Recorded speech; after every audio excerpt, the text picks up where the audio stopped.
Hello everyone. आज की इस क्लास में स्वास्थ्य शिक्षा अधिकारी से संबंधित प्रश्नों को कराया जाएगा।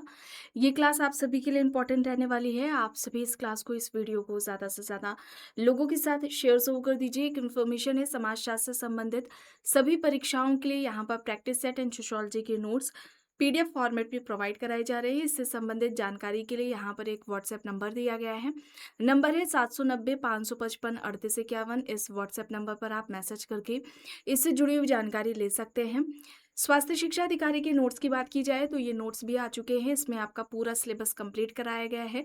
ध्यान रखिए, ये नोट्स आपके नए सिलेबस पर आधारित है। नए सिलेबस को ध्यान में रखकर ये नोट्स तैयार किया गया है। इसमें आपका पूरा सिलेबस कंप्लीट कराया गया है। एचयू के प्रैक्टिस सेट की बात की जाए तो ये प्रैक्टिस सेट भी आ चुके हैं। इसमें टोटल प्रैक्टिस सेट की संख्या रहने वाली है 10 और इस प्रैक्टिस सेट के साथ ही आपको करंट अफेयर्स के नोट्स भी पीडीएफ फॉर्मेट में प्रोवाइड कराए जा रहे हैं। कोई भी इससे जुड़ी हुई जानकारी चाहते हैं तो नीचे आप व्हाट्सएप नंबर देख रहे हैं। नंबर है 790 555 3851। इस व्हाट्सएप नंबर पर आप मैसेज करके इससे जुड़ी हुई जानकारी ले सकते हैं। बस कुछ ही देर में क्लास शुरू होने वाली है। आप सभी इस क्लास को, इस वीडियो को ज़्यादा से ज़्यादा लोगों के साथ शेयर ज़रूर कर दीजिए। आज इस क्लास में एंथ्रोपोलॉजी यानी कि मानव विज्ञान से संबंधित प्रश्नों को कराया जाएगा। इससे पहले समाजशास्त्र से संबंधित प्रश्नों को कराया जा चुका है। आपका जो सिलेबस रहने वाला है, आपने देखा होगा सिलेबस दो पार्ट में डिवाइड है। एक तो आपका सामान्य अध्ययन है, ठीक है, और दूसरा आपका सामाजिक विज्ञान है। सामाजिक विज्ञान में टोटल 8 विषय दिए गए हैं। ये आठों के जो सब्जेक्ट्स हैं ये आपको पूरे पढ़ने हैं। तो समाजशास्त्र से संबंधित क्लासेस हो चुकी हैं। एंथ्रोपोलॉजी से रिलेटेड क्लासेस अभी स्टार्ट की गई हैं। इसका एचयू के नाम से प्लेलिस्ट में फ़ोल्डर मिल जाएगा, जहाँ पर आपको सारी क्लासेस आपको देखने को मिल जाएँगी। ये क्लासेस आपकी दोपहर 1 बजे मंडे टू सैटरडे चलती है। 1 सेकंड, 75 हुए थे, यहाँ तक हो गया था। चलिए, देखिए यहाँ पर प्रश्न है, मानव विज्ञान में नगरीकरण की प्रक्रिया के कारण किस प्रकार के पारिवारिक स्वास्थ्य ढांचे में बदलाव देखा गया है? ऑप्शंस देख लेते हैं। विकल्प ए है संयुक्त परिवारों का बढ़ना। विकल्प बी एकल परिवारों की प्रधानता जिससे बच्चों और बुजुर्गों की देखभाल का संकट बढ़ा है। और विकल्प सी जनजातीय कबीलों का शहरों में मजबूत होना। विकल्प डी मात्र सत्तात्मक यहाँ पर दिया गया है। मानव विज्ञान में नगरीकरण की प्रक्रिया के कारण किस प्रकार के पारिवारिक स्वास्थ्य ढांचे में बदलाव देखा गया है? यहाँ पर आपका क्या हो जाएगा सही आंसर?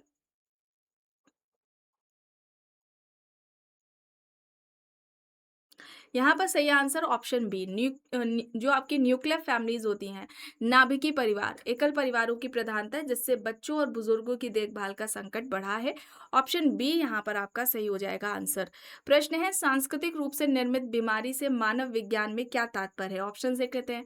पहला यहाँ पर ऑप्शन ए है, वह बीमारी जो प्रयोगशाला में सांस्कृतिक तत्वों द्वारा बनाई गई है।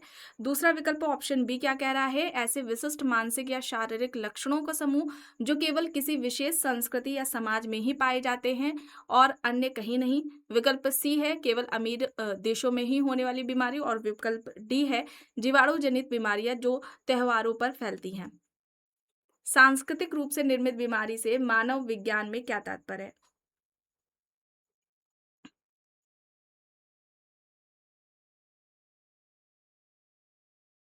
यहाँ पर आपका जो सही आंसर हो जाएगा वो हो जाएगा आपका ऑप्शन बी। ऐसे विशिष्ट मानसिक या शारीरिक लक्षणों का समूह जो केवल किसी विशेष संस्कृति या समाज में ही पाए जाते हैं और कहीं अन्य नहीं। यहाँ पर आपका सही आंसर जो हो जाएगा ऑप्शन बी यहाँ पर आपका राइट आंसर हो जाएगा। आगे चलते हैं, देखते हैं कथन क्या कह रहा है। कथन कह रहा है, पश्चिमी जैव चिकित्सा पद्धति को पूरी तरह सार्वभौमिक मानना चिकित्सीय मानव विज्ञान की दृष्टि से त्रुटिपूर्ण है। कारण विभिन्न मानव संस्कृतियों में स्वास्थ्य, बीमारी और शरीर की कार्य प्रणाली को देखने के लिए अलग अलग तार्किक और दार्शनिक ढांचे होते हैं। यहाँ पर क्या हो जाएगा? यहाँ पर कथन और कारण दोनों ही सही है और कारण कथन की सही व्याख्या है, ठीक है। जैसे कि जनजातीय क्षेत्रों में देखने को, अगर आप देखेंगे तो वहाँ पर पाएंगे कि आधुनिक चिकित्सीय प्रणालियों की अपेक्षा वे जो उनके परंपरागत तरीके हैं किसी बीमारी को ठीक करने के, जैसे कि जड़ी बूटियां हैं, झाड़ फूक है, उनके दौरान वे उनमें ये ट्रेडिशनल पाया जाता है पीढ़ी दर पीढ़ी कि वे आधुनिक चिकित्सीय पद्धति की जगह इन पर ज़्यादा विश्वास करते हैं, इन्हें अपनाते हैं। यहाँ पर आपका ऑप्शन ए हो जाएगा सही। प्रश्न है, चिकित्सीय मानव विज्ञानी जॉर्ज फॉस्टर के अनुसार रोगों की प्राकृतिक कार्यप्रणालियों में स्वास्थ्य को किस प्रकार परिभाषित किया जाता है? ऑप्शन है शरीर के भीतर तत्वों का संतुलन होना। विकल्प यहाँ पर दूसरा दिया गया है बीमारी का कारण किसी जादूगर या डायन का बुरा प्रभाव होना। तीसरा है पर्यावरण ठंडी गर्म तासीर और मौसम के अनुकूल शरीर का सामंजस्य होना।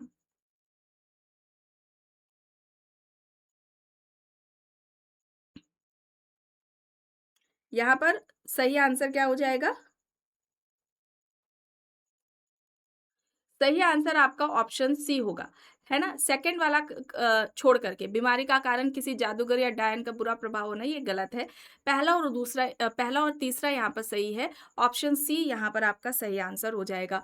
प्रश्न है किसी समुदाय द्वारा अपनी स्थानीय वनस्पतियों और जड़ी-बूटियों के माध्यम से बीमारियों का इलाज करने के पारंपरिक ज्ञान को मानव विज्ञान में क्या कहा जाता है? ऑप्शंस देखिए, बताइए यहाँ पर क्या होगा? नृ वनस्पति विज्ञान, पुरालेख शास्त्र, जीनोमिक्स है, माहवारी विज्ञान यहाँ पर दिया गया है।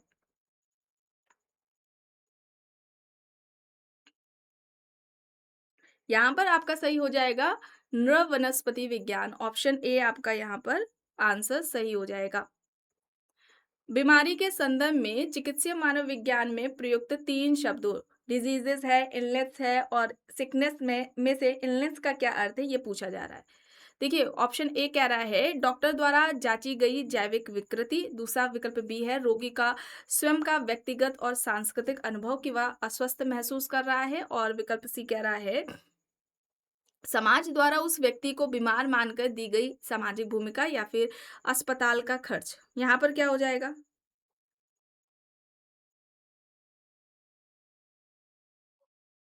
यहाँ पर सही आंसर आपका क्या हो जाएगा?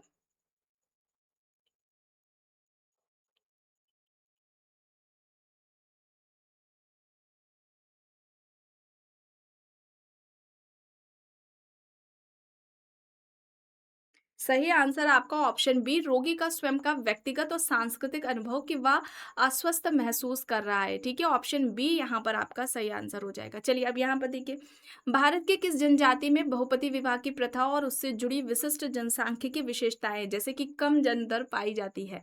ऑप्शन है यहाँ पर गोंड जनजाति, जौनसार बाबर की खस और नीलगिरी की टोडा जनजाति, भील जनजाति, संथाल जनजाति यहाँ पर दिया गया है।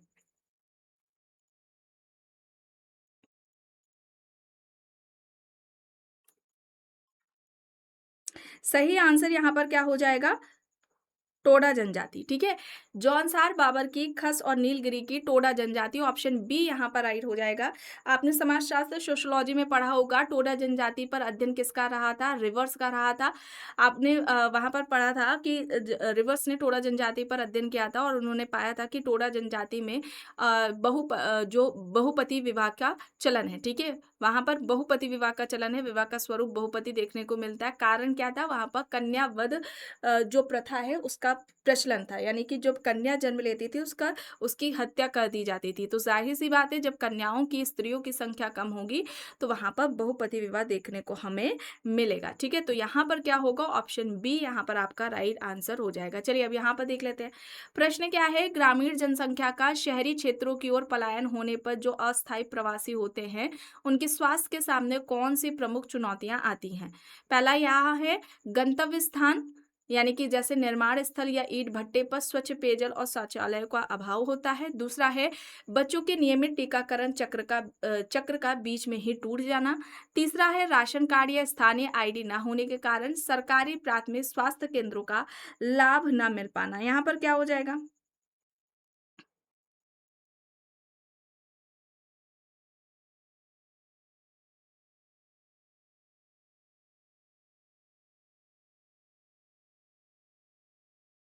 यहाँ पर आपका ये तीनों ही ऑप्शन सही होंगे। ठीक है, यहाँ पर देखिए राशन कार्ड या स्थानीय आईडी ना होने की वजह से सरकारी प्राथमिक स्वास्थ्य केंद्रों का लाभ ना मिल पाना यहाँ पर दिया गया है। ठीक है, इन्हीं सभी समस्याओं को देखते हुए one nation one ration card और प्रवासियों के लिए जैसे मोबाइल हेल्थ क्लिनिक जैसी योजनाएं शुरू की गई हैं। ठीक है, इनका भी आप याद रखेंगे, ऑप्शंस में देकर पूछा जा सकता है। ठीक है, चलिए अब यहाँ पे देखिए कथन क्या कह रहा है। भारत के जो पूर्वोत्तर राज्य है जैसे कि मिजोरम, मेघालय हो गए, इनके जनजातीय समाजों में साक्षरता दर और महिला लिंगानुपात देश के कई विकसित मैदानी राज्यों से बेहतर है। कारण है पूर्वोत्तर के कई जनजातीय समाज मातृवंशी या मातृसत्तात्मक परंपराओं का पालन करते हैं, जहां महिलाओं की सामाजिक सांस्कृतिक स्थिति सुदृढ़ होती है। यहाँ पर क्या हो जाएगा?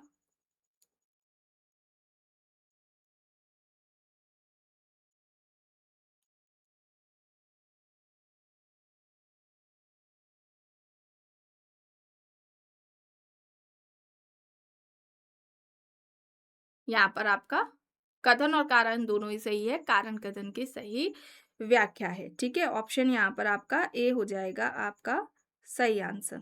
ठीक है? चलिए आगे देख लेते हैं। शहरी क्षेत्रों में अत्यधिक घनी आबादी वाले स्लम में क्रॉस इन्फेक्शन के कारण किस संचारी रोग की दर सबसे अधिक पाई जाती है, जिसे गरीबी का सूचक भी कहा जाता है? यहाँ पर हीमोफीलिया है, टीबी है, मोटापा, डाउन सिंड्रोम यहाँ पर दिया गया है। शहरी क्षेत्रों में अत्यधिक घनी आबादी वाले स्लम में क्रॉस इन्फेक्शन की वजह से किस संचारी रोग की दर सबसे ज़्यादा है, जिसे गरीबी सूचक भी कहा जाता है? गरीबी का सूचक टीबी होगा, क्षय रोग होगा। ऑप्शन बी यहाँ पर आपका सही आंसर हो जाएगा। नृवंश विज्ञान पद्धति का जन स्वास्थ्य में क्या उपयोग है? ऑप्शन देखिए, विकल्प ए है केवल रक्त के नमूनों की रासायनिक जांच करना, विकल्प बी किसी विशिष्ट मानव समूह या जनजाति के रीति रिवाजों, विश्वासों और दैनिक स्वास्थ्य व्यवहारों का फील्ड में रहकर सघन दस्तावेजीकरण करना, विकल्प सी है दवाओं का मूल्य निर्धारण करना, ऑप्शन डी जनगणना के आंकड़े कंप्यूटर में फीड करना। यहाँ पर क्या हो जाएगा? यहाँ पर आपका जो आंसर होगा वो किसी विशिष्ट मानव समूह या जनजाति के रीति रिवाजों, विश्वासों और दैनिक स्वास्थ्य व्यवहारों का फील्ड में रहकर सघन दस्तावेजीकरण करना। ऑप्शन बी यहाँ पर आपका सही आंसर हो जाएगा। प्रश्न है, जनस्वास्थ्य में प्रयुक्त होने वाले सूचकांक शिशु मृत्यु दर की गणना प्रति कितने जीवित जन्मों के आधार पर की जाती है? प्रति 100 जीवित जन्म, प्रति 1000 जीवित जन्म, प्रति 10,000 जीवित जन्म या फिर प्रति यहाँ पर आपका दिया गया है 1,00,000 जीवित जन्म। क्या हो जाएगा?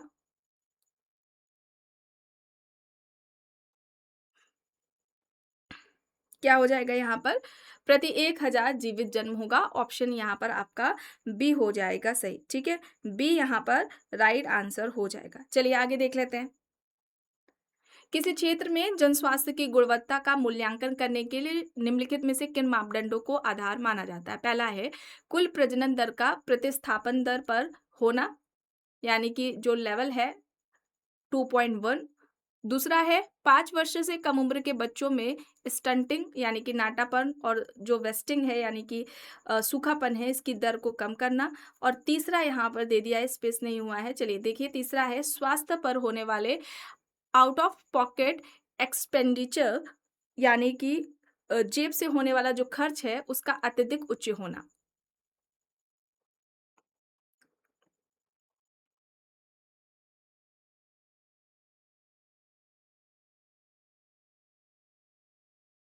यहाँ पर केवल पहला और दूसरा होगा। ठीक है? जो टोटल फर्टिलिटी रेट है उसको 2.1 पर लाना है और 5 वर्ष से जो कम उम्र के बच्चे हैं उनमें स्टंटिंग, नाटापन और जो सूखापन है उसको उसकी जो दर है उसे कम करना है। ये दोनों होंगे, यानी कि first and second. Option A आपका यहाँ पर सही होगा आंसर। प्रश्न है, कथन देखिए क्या कह रहा है। जन स्वास्थ्य रणनीतियों में प्राथमिक स्वास्थ्य केंद्र और उप केंद्र रीढ़ की हड्डी की तरह हैं। कारण है ये केंद्र ग्रामीण और दूर दराज के क्षेत्रों में रेफरल प्रणाली के पहले संपर्क बिंदु होते हैं और निवारक सेवाएं प्रदान करते हैं। बिल्कुल, यहाँ पर दोनों ही सही होगा। ठीक है?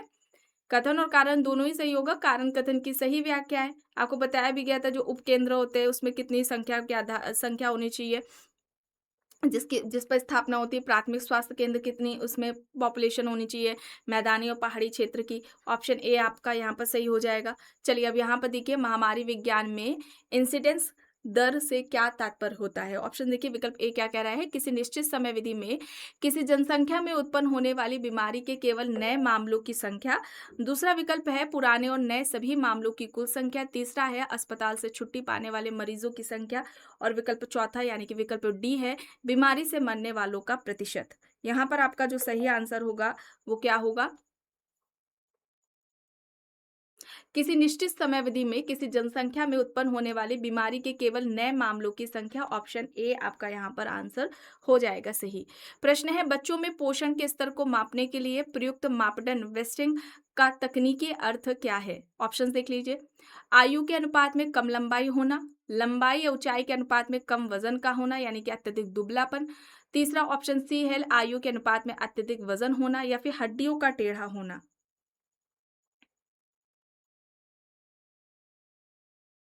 यहाँ पर क्या होगा, आपका लंबाई के अनुपात में वजन कम होना होता है, ठीक है। लंबाई के अनुपात में वजन कम होना, यहाँ पर आपका ऑप्शन बी हो जाएगा सही। चलिए अब यहाँ पर देखिए, क्लाइनफेल्टर सिंड्रोम से ग्रसित व्यक्ति में किस प्रकार की गुणसूत्रीय असमानता पाई जाती है और इसका क्या प्रभाव होता है?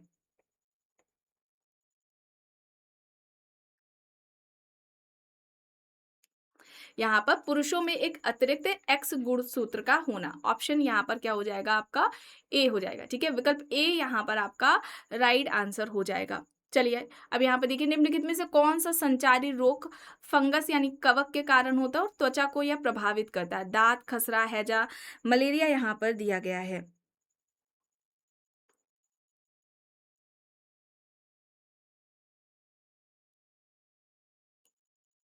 यहाँ पर क्या हो जाएगा, फंगस जनित है ना, कवक जनित रोग कौन सा होगा, दाद होगा, ठीक है। ऑप्शन ए, दाद हो गया, एथलीट फुट हो गया, ये सभी इसमें आते हैं, ठीक है। ऑप्शन ए यहाँ पर आपका सही हो जाएगा। चलिए अब यहाँ पर देखिए, संचारी रोगों के उन्मूलन की बाधाओं के संदर्भ में ड्रग रेजिस्टेंस यानी दवा प्रतिरोधकता विकसित होने के मुख्य कारण क्या है? ऑप्शन देख लीजिए। पहला है, मरीजों द्वारा एंटीबायोटिक दवाओं का कोर्स बीच में ही अधूरा छोड़ देना। दूसरा है, बिना डॉक्टर की सलाह के छोटी मोटी बीमारियों में भी अत्यधिक एंटीबायोटिक्स खाना। या फिर तीसरा है, टीकों का समय पर लगवाना। यहाँ पर आपका क्या हो जाएगा?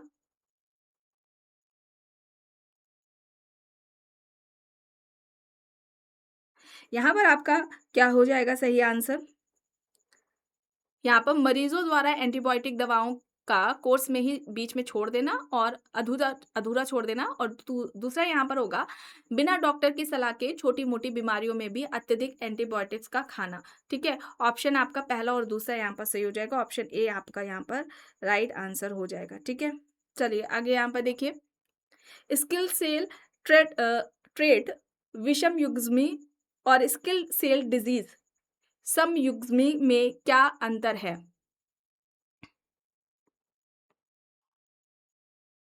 यहाँ पर क्या होगा, ट्रेड वाले व्यक्ति केवल वाहक होते हैं और वे सामान्य जीवन जीते हैं, जबकि डिजीज वाले व्यक्ति में रोग के पूरे लक्षण होते हैं वो हमें दिखाई देते हैं, ठीक है। ऑप्शन बी यहाँ पर आपका राइट आंसर हो जाएगा।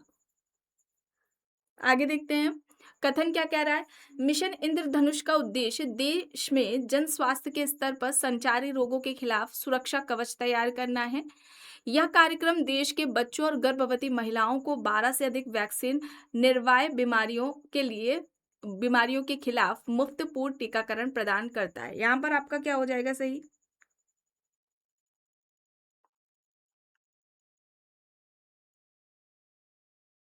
अच्छा, आप सभी आंसर करेंगे, मिशन इंद्रधनुष कब आया था और कौन कौन सी बीमारियां इसमें थी, शामिल थी, ठीक है, जिनके टीकाकरण की बात की गई थी। यहाँ पर आपका कथन और कारण दोनों ही सही हैं। कारण कथन की सही व्याख्या है ऑप्शन ए, यहाँ पर आपका सही आंसर हो जाएगा। आनुवांशिकी दृष्टि से एबीओ रक्त समूह प्रणाली किसका एक उत्कृष्ट उदाहरण है?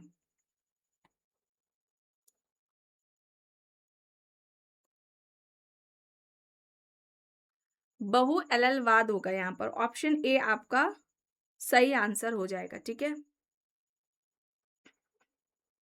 चलिए अब यहाँ पर देखिए, किसी नवजात शिशु में एरिथ्रोब्लास्टोसिस फेटेलिस यानी आरएच फैक्टर, ठीक है, आरएच जनित रोग से बचाव के लिए चिकित्सा जगत में क्या निवारक उपाय किए जाते हैं? पहला है, प्रसव के तुरंत बाद यानी 72 घंटे के भीतर आरएच नेगेटिव माता को एंटी डी का इंजेक्शन दिया जाता है। दूसरा है, माता का रक्त समूह बदलकर उसे परमानेंट आरएच पॉजिटिव बना दिया जाता है। तीसरा यहाँ पर है, गर्भावस्था के दौरान माता की नियमित एंटीबॉडी स्क्रीनिंग की जाती है। यहाँ पर आपका सही क्या हो जाएगा? यहाँ पर आपका प्रसव के तुरंत बाद यानी 72 घंटे के भीतर ही आरएच नेगेटिव माता को एंटी डी का इंजेक्शन दिया जाता है और दूसरा आपका यहाँ पर क्या हो जाएगा, जो सही आंसर होगा वो गर्भावस्था के दौरान माता की नियमित एंटीबॉडी स्क्रीनिंग की जाती है। ऑप्शन बी यहाँ पर आपका सही आंसर हो जाएगा।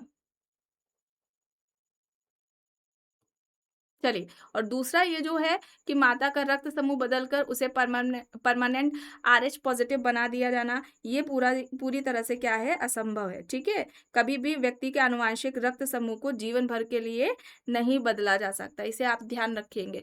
चलिए, अब यहाँ पर देखिए, यदि माता का जो रक्त समूह है वो बी और पिता का रक्त समूह ए है, तो उनकी संतानों में कौन से रक्त समूह होने की संभावना होगी?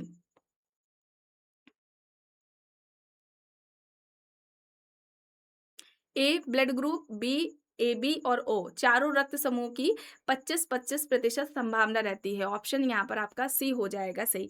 आखिरी प्रश्न है, चिकित्सा मानव विज्ञान और आनुवंशिकी में जीन पूल का क्या अर्थ होता है? ऑप्शन देखिए, विकल्प ए है किसी अस्पताल में सुरक्षित रखा गया रक्त, किसी अंतर्विवाहीय जनसंख्या या प्रजाति के भीतर मौजूद सभी जीनों और उनके एलिलस का कुल योग्य, या फिर पानी का वह पूल जिसमें जेनेटिक रिसर्च होती है, या फिर केवल बीमार लोगों के जीनों की सूची। यहाँ पर क्या हो जाएगा सही आंसर आपका?